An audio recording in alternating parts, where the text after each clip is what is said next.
This is our planet Earth, our amazing community, home, and nature. Won't you agree that it's beautiful? But let me ask you a question. How many of you know what climate change is? How many of you know what's really going on with our planet Earth? Well, let's find out. You've been noticing a lot of rain and storm these past few weeks, right? This is because right now we're at the peak of El Nino, an event that affects the Earth's atmosphere and climate immensely. And that's part of a phenomenon called climate change. Normal climate change, to make a long story short, is supposed to be when the Earth's climate changes gradually over a long period of time. Right now, because of the overflow of man-made pollution, it's changing drastically over a short period of time, and that can cause disastrous effects. In fact, it already has caused flood events, and climate change is only just beginning. A few years back, in November 2013, a huge typhoon by the name of Haiyan hit the Philippines and wreaked havoc on its land.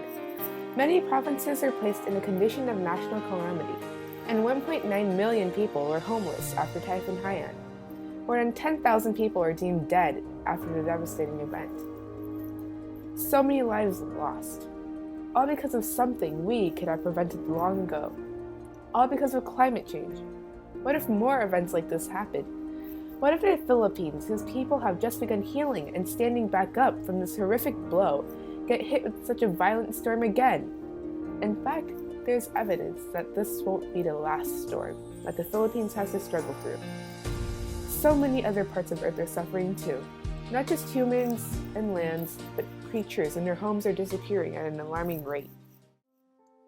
Although they cover only about a mere 0.2% of our oceans, coral reefs are home to more than 25% of the world's ocean fish species.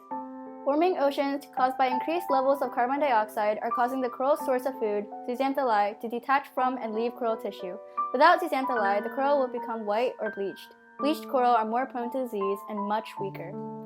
Imagine these coral reefs, so vibrant now, becoming pallid and dull. Imagine a murky ocean, once colorful, now a graveyard. Imagine colonies of coral crumbling away due to pollution. Imagine schools of fish struggling to find a home. This is what will happen if we don't act now.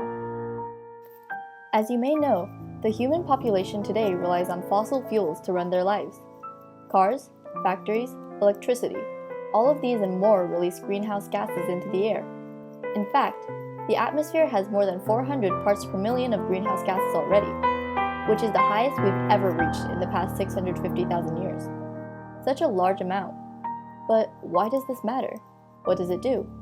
Greenhouse gases absorb solar radiation in the atmosphere, which keeps heat in the atmosphere. The more greenhouse gases we create, the more heat is retained. The more heat retained, the more warm air we have. This causes an abundance of water vapor, which is also a greenhouse gas. This abundance disrupts our water cycle, causing more evaporation and dry spells, as well as more extreme weather such as heavier storms and tornadoes. So, how do we stop this? Use the 3 R's: reduce, reuse, recycle. Little by little, we will take back our planet and restore it to its former glory. We will take back our life. Let Earth live on. Starting today, right now, you can become part of the solution, not the problem. Air drying your clothes helps your clothes live longer and the Earth too. Eating locally grown foods, which reduces the importation of foods and minimizes CO2. Something as simple as reducing devices' screen brightness saves battery and saves energy too.